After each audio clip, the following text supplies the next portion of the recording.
Good morning everyone, কেমন আছো সবাই? নীল পুজোর দিন সকাল সকাল দুই মাকে নিয়ে বেরিয়ে পড়েছি। যদিও আমাদের আরও আগে বেরোনোর কথা ছিল, মানে আমাদের 7টা 5-এর ট্রেন ধরার কথা ছিল। এখন আমরা 8:30টার ট্রেনে যাচ্ছি।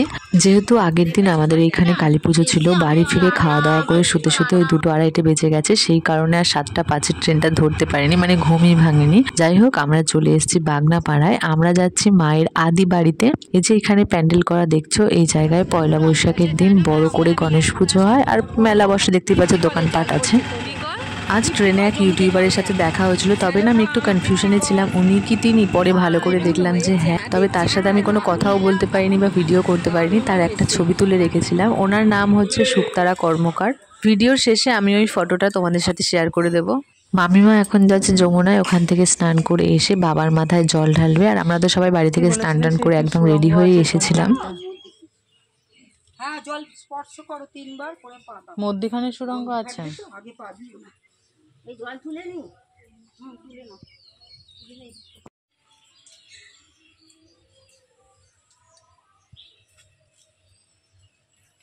আমি মায়ের আদি বাড়িতেই প্রথম এলাম, তাই আমাকে মা সমস্ত কিছু ঘুরে দেখাচ্ছিল। এখন আমরা চলে এসেছি রান্না বাড়িতে। এখানে আগে প্রতিদিন প্রচুর লোকের রান্না হতো, এখন তো সব গ্যাসে রান্না হয়।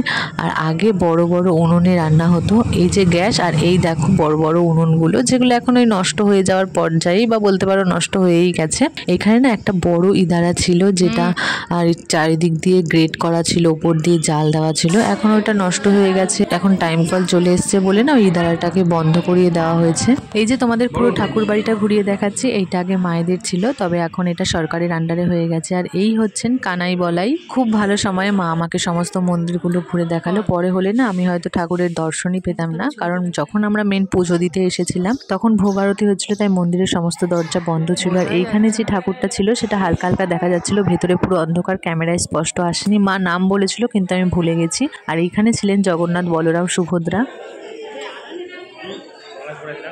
এখানে দুর্গাপুজো হয়,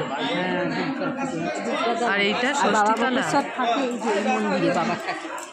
ভেতরে আছে, ভেতরে নেই। তারপর আমরা ডালা সাজিয়ে নিয়ে যাচ্ছি। এইটা হচ্ছে মায়ের ডালা, আর এই যে হচ্ছে বাবা গোপেশ্বর।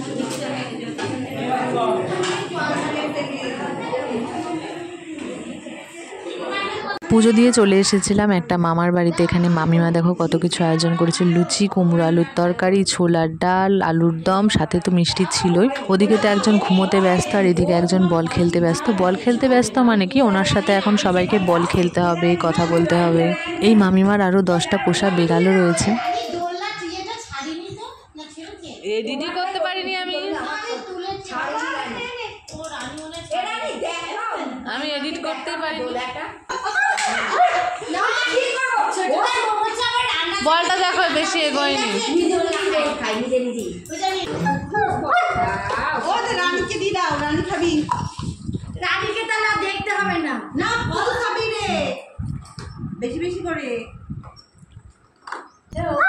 বাড়িতেই করা হচ্ছে। হ্যাঁ, বাড়িতে করালে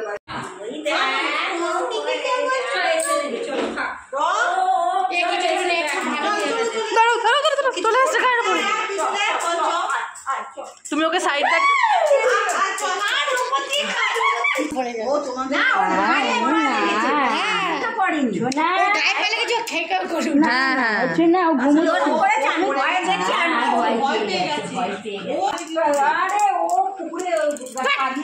তুই ভিজিয়ে দিচ্ছিস আমাকে।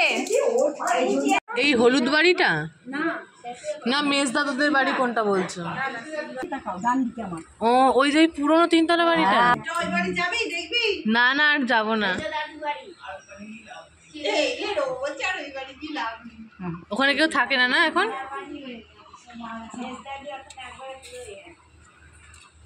বাবা গোপেশ্বরের মাথায় জল ঢালবে বলে আমি আজ সকাল থেকেই উপোস ছিলাম, কিন্তু আজ তো নীল, আজ আমায় উপোস করতে নেই। সেই কারণে মামিমা বলল তুই বাবা গোপেশ্বরেরই একটু ভোগের প্রসাদ খেয়ে নে। এদিক দিয়ে বেরোবে। টাটা।